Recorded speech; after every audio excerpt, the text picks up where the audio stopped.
Motorsport fans in Australia and around the world are mourning today.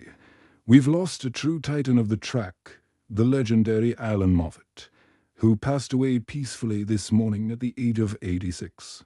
His family confirmed the news, stating he had fought a long and courageous battle with Alzheimer's disease.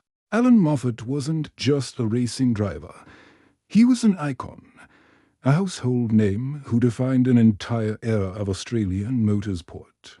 His legacy is etched into the asphalt of Bathurst and woven into the very fabric of the sport he so dearly loved. Born in Canada, young Allan Moffat moved to Australia with his family in the late 1950s. It was a move that would change the face of local racing forever. He quickly became Ford's hero, the ultimate professional, the man they called Moff.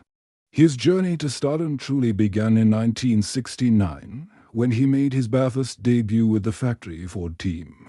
In a twist of fate, that very same year, another rookie named Peter Brock also made his debut.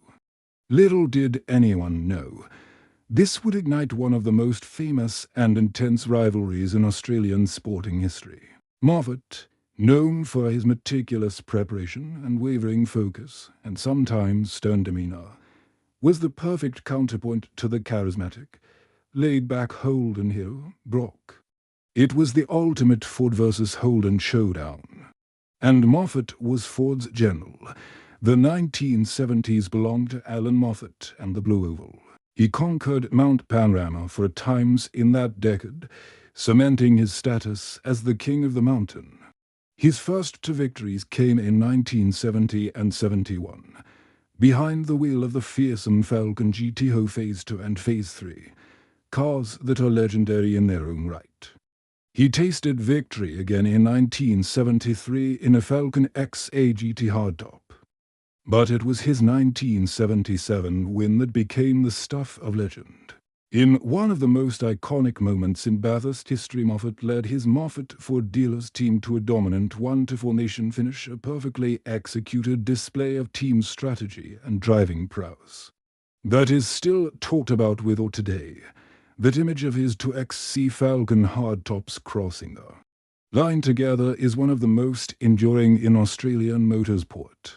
Beyond Bathurst, Moffat was a force to be reckoned with in the Australian Touring Car Championship. He claimed the title for times in his career. His first came in 1973, followed by back-to-back championships in 1976 and 1977, showcasing his consistent excellence. When Ford officially pulled out of motorsport in the late 70s, many wondered what Moffat would do next. He didn't miss a beat. He switched to Mazda, and with his signature determination, piloted the nimble and high-revving RX-7 to a fourth ATCC crown in 1983.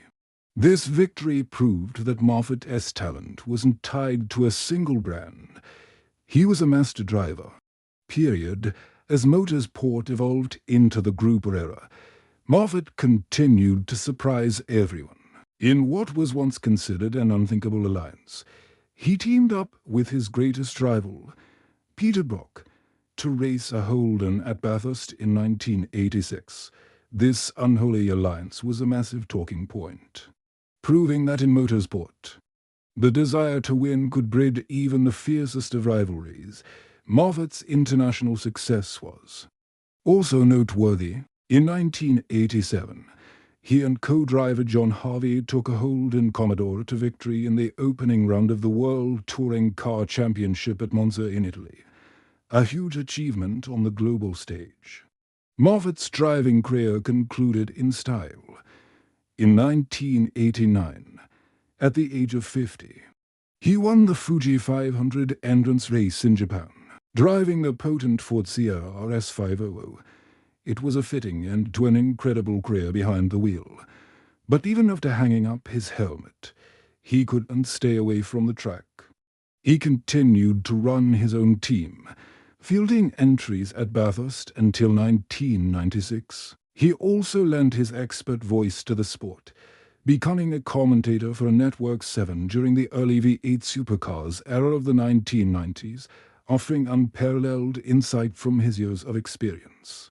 He remained a proud ambassador for Ford and other brands, his name forever synonymous with excellence and performance in his later years.